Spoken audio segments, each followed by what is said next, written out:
What's up, guys? I'm Larry, your host for Noise Complaint Sessions, and today I have with me Healing from Riverside, California.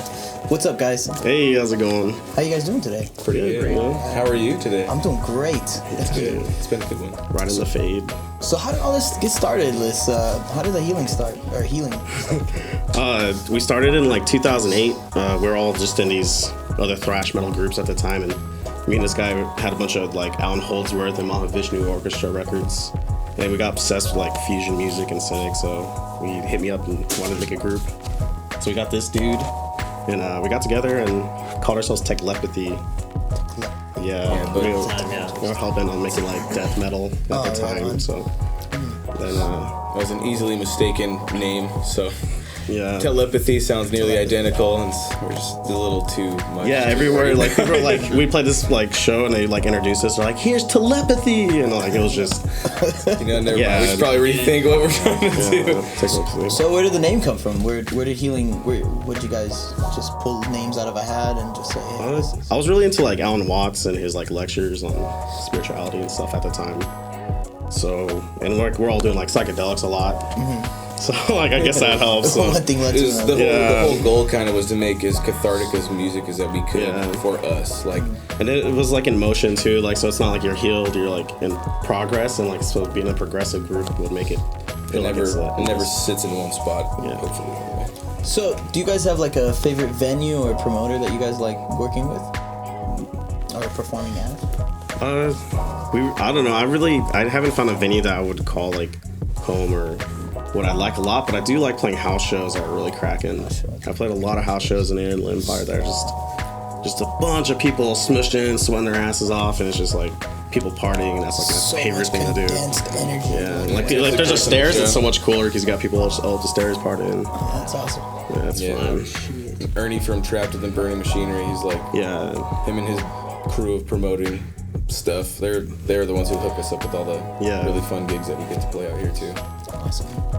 So, to switch it more to like a serious note, if there's one thing that you could change about this world that we live in, what would you change? Well, in the terms of the music industry on the level that we're at, playing shows and everything, is to just literally get rid of the pay-to-play concept entirely, because it's just a big old slap in the face that anyone would ever suggest. You take all of your hard work and time and money and all of your stuff that costs a lot of money, come here and pay us money to play. Because, I mean, it's a good business on their behalf, that's for sure, but it doesn't do anybody any good except for the venue, and at a certain point it makes them a place nobody wants to play, because then you gotta go through all those hoops. Kind of gotta compete to get in. Yeah, and it doesn't, I mean, I've only ever heard of a handful of bands that have gone through that circuit and actually gotten what was alleged as far as the end of that. It's like, oh, sell all your tickets and you get higher rankings and you can get on a tour maybe. And it's like, yeah, you can do that without paying venues also, but it happens, unfortunately. It is lame. Yeah, that's pretty lame. So do you guys have any pre-show rituals? Like, do you guys like... We used to get hammered. Get hammered, right on. And then we learned that you don't groove very well when your hands are numb, so we stopped doing that. Yeah, when you can't really feel exactly what you're doing. Yeah, it's like bad. We're just young though, so. Hopefully emotional little dudes being as cathartic as physically possible on stage and forgetting shit. Yeah, alcohol was an unfortunate way that we helped that along. We chilled out from that. Like, there's some nasty YouTube videos out there. It's terrible performances. We'll have to get those links and put them up. Yeah, put them up. Hey, check it out. We used to not be able to groove. So is there anyone that you'd personally like to thank for your success for wherever you're at right now? Somebody who's always there for you, like, go, keep going. Well, definitely my dad for sure. I don't know about success though. Yeah, just like 8 years away from that, but. Thanks for being cool is more our list, like thanks for being really badass to us. My parents too. Our brother who isn't here, Cody, he was in the band for a while and he's no longer with us, so. He was always there, and then he still is, so he's pretty much in the band still as far as I'm concerned. Yeah. That's just my grandpa, I guess. He raised me, so, that guy's awesome, so I think I'm a success, I guess. Essentially family, and then all the band friends that we've made throughout the years, just in other projects and stuff, like... So all kinds of people that helped us, to be honest, like getting a lot of these gigs around here. It's pretty cool. And so, have you guys ever had anybody hate on your music? And if so, like, how did you guys deal with that kind of negative criticism? Well, Everyone loves it. No, not even. That's good. it's always flawless. No, there's never. I mean, fortunately, we've never really gotten anybody who's like, "Oh, you guys are stupid. Your music sucks."